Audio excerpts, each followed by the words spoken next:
ஆயுள் கண்டம், ஆயுளை பற்றி எல்லாருக்கும் தெரிந்து கொள்ளணுங்கிற ஒரு ஆசை எல்லாருக்கும் இருக்கு. மரணத்தை பிரிக்கக்கூடியது தசாபுத்தி. அந்த தசாபுத்தியில் அமர்ந்திருக்கக்கூடிய கிரகங்கள் எல்லாம் ஒன்று சேர்ந்து அந்த மரணத்தை ஏற்படுத்துகிறது. ஆன்மீக நேயர்களுக்கு வணக்கம். குருஸ்தலம் ஜோதிட நிலையம், உங்கள் ஜோதிடர் விகி நாராயணன்.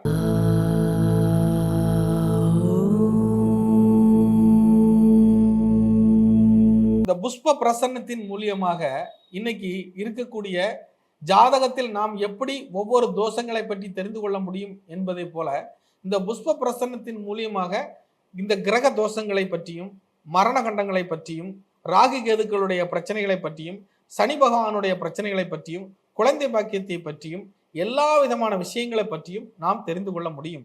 புஷ்ப பிரசன்னத்தின் மூலியமாக ஏற்பட்டிருக்கக்கூடிய தோஷத்தை பற்றி ஒவ்வொரு வீடியோவை நம்ம பார்க்கலாம். அதாவது ஆயுள் கண்டம், ஆயுளை பற்றி எல்லாருக்கும் தெரிந்து கொள்ளணுங்கிற ஒரு ஆசை எல்லாருக்கும் இருக்கும். நம்மளுடைய ஆயுள் எத்தனை காலம் நம்ம இருப்போம், நம்ம ஆயுள் இருந்தால் தான் இந்த உலகத்தில் வாழக்கூடிய ஒரு அமைப்பை நம்ம அனுபவிக்க முடியும். இந்த உடலும் உயிரும் ஒன்று சேர்ந்தால் மட்டுமே இந்த பாக்கியங்களை பார்க்க முடியும், ரசிக்க முடியும், உலகத்தில் வாழ முடியும், இன்ப துன்பங்களை கலந்துவிட முடியும். அப்போ இந்த ஆயுளை பற்றியான பயமும் அக்கறையும் எல்லோருக்கும் இருக்கும். இந்த ஆயுள் கண்டத்தை பார்த்தீங்கன்னா எதை மாதிரி தீர்மானிக்கப்படுது, இந்த ஆயுள் கண்டங்கள் எதன் அடிப்படையில் ஆயுள் கண்டங்களாக அமையுது அப்படின்னா அதுக்கு பல காரணங்கள் இருக்கு. ஆயுளை நிர்ணயித்து சொல்வதற்கு நம்ம ஒரு பிரம்மன் அல்ல. இப்போ பாரதத்தில் ஒரு கதை உண்டு. சகாதேவர் தான் ஜோதிட சக்கரவர்த்தி. அந்த ஜோதிட சக்கரவர்த்தி பார்த்தீங்கன்னா ஒரு கடைசியில் கண்ணன்ட்ட ஒரு கேள்வி கேட்பார். கண்ணா, எல்லாருடைய ஜாதகத்தையும் ஆராய்ந்த நான் எனது சகோதரன் தான் கர்ணன் என்பதை நான் ஏன் அறியாமல் போனேன் என்று வெகுளியாக ஒரு கேள்வி கேட்பார். அப்ப கிருஷ்ணன் சிரித்து கொண்டே ஒரு பதில் சொல்வார். எல்லாவற்றையும் நீனே சொல்லிவிட்டால் எங்களுக்கு என்ன வேலை இங்கு, ஆகையால் தான் சில சூட்சமங்கள் இருக்கிறது அப்படிங்கிறத கண்ணன் சொல்வார். ஆகையினால ஜோதிட ஆராய்ச்சியில இந்த ஆயுளையும் பிறப்பையும் ஓர் அளவிற்கு தான் கணிக்க முடியும். அதன் இறைவனுடைய கையில் இருக்கிறது. ஆயுளை குறிப்பதற்கு பிரம்மனால் மட்டுமே முடியும். ஆகையால இந்த ஆயுள் கண்டங்கள் ஜாதக ரீதியாக, பாரம்பரிய ஜோதிட ரீதியாக என்ன சொல்றாங்க அப்படின்னு பார்த்தீங்கன்னா, லக்கணத்துல இருந்து சரலக்கணம், சரம், ஸ்திரம், உபயம் அப்படின்னு சொல்லியிருக்காங்க. இந்த சரலக்கணங்கள் பார்த்தீங்கன்னா 2, 7 மாரகம். மாரகம் மரண கண்டம் அப்படின்னு அர்த்தம். இந்த 2, 7 அமரக்கூடிய கிரகங்களுடைய அமைப்பு, அதனுடைய திசா புத்திகள், அது வாங்கியிருக்கக்கூடிய நட்சத்திர பலாபலன்கள், இதனை பொறுத்து ஒருவருக்கு ஆயுள் கண்டம் ஏற்படுகிறது. அதே போல ஸ்திர லக்கணங்களுக்கு 3, 8 ஆகிய இடங்கள் மாரகஸ்தானங்களாக பார்க்கப்படுகிறது. அப்போ இந்த 3, 8 இருக்கக்கூடிய கிரகங்கள் நடத்தக்கூடிய திசா புத்திகள், அது அமர்ந்திருக்கக்கூடிய நட்சத்திர பலாபலன்கள், இதனை பொறுத்து அவருக்கு ஆயுள் கண்டம் ஏற்படுகிறது. உபயலக்கணங்களுக்கு பார்த்தீங்கன்னா 7, 11 அந்த 7ஆம் இடத்தில் இருக்கக்கூடிய கிரகமும் 11ஆம் இடத்தில் இருக்கக்கூடிய கிரகமும் அவங்க நடத்தக்கூடிய தசா புத்திகளை பொறுத்து, அவர்கள் அமர்ந்திருக்கக்கூடிய நட்சத்திர பாதங்களை பொறுத்து ஒருவருக்கு ஆயுள் கண்டம் தீர்மானிக்கப்படுகிறது. இப்போ உதாரணத்துக்கு சொல்வதாக இருந்தால் தனுசு லக்கணத்தை எடுத்துக்கொள்ளலாம். தனுசு லக்கணத்துக்கு 7ஆம் வீட்டுக்கு அதிபதியாக வரக்கூடியவர் புதன் பகவான், அதாவது மிதுனம். அப்போ இந்த புதன் பகவானுடைய தசா புத்திகள் தனுசு லக்கணத்தில் பிறந்தவர்களுக்கு எப்படி இருக்கும் அப்படின்னு பார்த்தீங்கன்னா, கண்டிப்பாக மரணத்துக்கு இணையான துன்பங்களை அனுபவிப்பார்கள். ஆயுள் கண்டம் என்றால் ஒருவருக்கு உயிர் போய்விட்டால் என்ன மாதிரியான ஒரு விஷயங்கள் நடக்குமோ அதே போல அந்த மரணத்திற்கு இணையான ஒரு சூழ்நிலையை அந்த காலகட்டங்களில் அனுபவிப்பார்கள். சில பேருக்கு ஆயுளும் முடியக்கூடிய ஒரு சூழ்நிலைகள் உருவாகும். சில பேருக்கு ஆயுள் முடியலை, எனக்கு புதன் திசை நடக்குது, நான் தனுசு லக்கணம் தான் அப்படின்னு சொன்னாங்கன்னா அந்த புதனாகப்பட்டவர் வாங்கியிருக்கக்கூடிய நட்சத்திர சாரங்கள் மாறுபடலாம். நட்சத்திர சாரங்கள் மாறுபட்டாலும் அந்த புதன் திசையானது அவருக்கு மரணத்துக்கு இணையான துன்பத்தை கொடுக்கும். ஒரு அனாதை போல வாழ்வார்.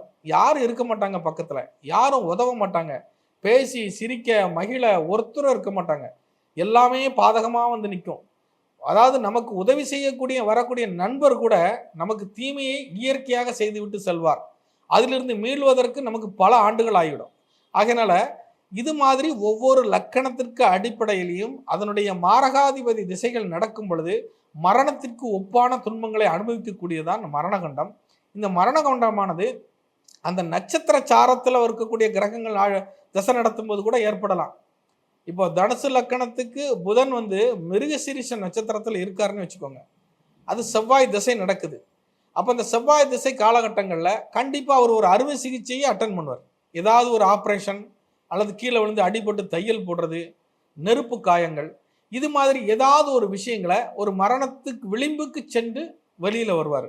அப்போ அந்த ஆயுள் காரகன் சனி பகவான் இருக்கார் இல்லையா, அந்த ஆயுளை நிர்மாணிக்கக்கூடிய சனி பகவான், இவங்க யாரெல்லாம் முக்கூட்டு கிரகங்களாக செயல்படுவாங்க அப்படின்னு பார்த்தீங்கன்னா, ஆயுளை முடிக்கும் பொழுது முதல் விஷயமாக ராகு கேதுக்கள் கேட்டை மூடிடுவாங்க. ராசி லக்னம் இது சம்பந்தப்பட்ட விஷயம், இது எல்லாமே முதல்ல கேட்டை இழுத்து மூடிடுவாங்க ராகு கேதுக்கள். சனி பகவான் ஆயுளை பிரிப்பதற்கான சூழ்நிலையை உருவாக்குவார். அப்ப சனி பகவான் ஆயுளை பிரிப்பதற்கான சூழ்நிலையை உருவாக்கும் பொழுது இவருக்கு அந்த மாரகாதிபதி திசையே நடந்து கொண்டு இருக்கும். அப்போ யாரெல்லாம் ஒன்று சேர்றாங்க? சனி பகவான் ஒன்று சேர்றாரு, அந்த ஆயுள் பிரியக்கூடிய தசாபுத்தி ஒன்று சேருது, ராகு கேது ஒன்று சேர்றாங்க. அதுதான் யமன் காலன் தூதன் நம்ம முன்னோர்கள் சொல்லி வச்சாங்க. இந்த 3 பேரும் ஒன்று சேர்ந்து ஏதோ ஒரு காரணத்தை சொல்லி தான் இவன் மரணிக்கணும் அப்படின்னு அந்த காரணத்தை உருவாக்குறாங்க. மரணம் என்பது இயற்கையாக நிர்ணயிக்கப்பட்டது.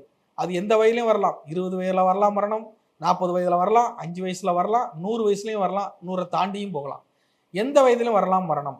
அப்போ அந்த மரணம் என்பது நம்ம கையில் இல்லை, ஆண்டவனுடைய கையில். ஆனால் அந்த மரணம் பிரியதற்கான காரணம் யாராவது சொல்லி தான் ஆகணும். அவர் சும்மா இருந்தார் செத்து போயிட்டாருன்னு யாரும் சொல்ல மாட்டாங்க. நெஞ்சு வலி வந்துச்சு, வயிற்று வலி வந்துச்சு, ஆஸ்பத்திரியில் சத்தம், அப்பண்டிஸ் இருந்துச்சு, ஏதோ ஒரு காரணத்தை சொல்லி மரணம் நெருங்கும்.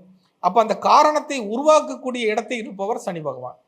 அந்த காரணத்துக்கான சூழ்நிலையை வகுத்து கொடுக்கக்கூடியது ராகு கேதுக்கள். மரணத்தை பிரிக்கக்கூடியது தசாபுத்தி. அந்த தசாபுத்தியில் அமர்ந்திருக்கக்கூடிய கிரகங்கள் எல்லாம் ஒன்று சேர்ந்து அந்த மரணத்தை ஏற்படுத்துகிறது. ஆகையால் உங்களுடைய சுய ஜாதகத்தில் மரணகண்டம் எந்த சூழ்நிலையில் இருக்கிறது என்பதை ஓரளவுக்கு கணித்து சொல்லலாம். கண்டிப்பாக அது 99% வேலை செய்யும். மரணத்திற்கு ஒப்பான பயத்தை கூட கொடுக்கக்கூடிய ஒரு சூழ்நிலைகள் உருவாகலாம். இதுதான் மரணகண்டத்தை பற்றி, மாரகத்தை பற்றி தெரிந்து கொள்ளக்கூடிய முறைகள். நீங்கள் இந்த பூவு எலுமிச்சம்பழம் இது இந்த 12 ராசி கட்டத்தில் நீங்கள் எப்படி வைக்கிறீங்களோ அதை பொறுத்து உங்களுக்கு இருக்கக்கூடிய பிரச்சனைகள் விலாவரியாக சொல்ல முடியும். இதை உங்களுடைய சுய ஜாதகத்தோடு ஒப்பிட்டு பார்த்தீர்களானால் இரண்டும் ஒன்று போல இருக்கும். அதே மாதிரி இப்போ உங்களுக்கு ஒரு சர்ப்ப தோஷம் இருக்குது உங்களுடைய ஜாதகத்துலன்னா, உங்கள் ஜாதகத்தை பார்க்காம நீங்கள் இந்த பிரசன்னம் வைக்கிறீங்கன்னா, இந்த பிரசன்னத்தில் உங்களுக்கு ராகு கேது பிரச்சனை இருக்குன்னு வந்துச்சுன்னா, உங்கள் ஜாதகத்தை எடுத்து நீங்கள் ஓப்பன் பண்ணி பார்த்தீங்கன்னா அங்கேயும் அதே மாதிரி இருக்கும். ஆகையினால இந்த புஷ்ப பிரசன்னத்தில் இதை பற்றி தெரிந்து கொள்ள முடியும். இந்த புஷ்ப பிரசன்னம் பார்ப்பதற்கு நேரில் தான் வர வேண்டும் என்கின்ற கட்டாயம் கிடையாது.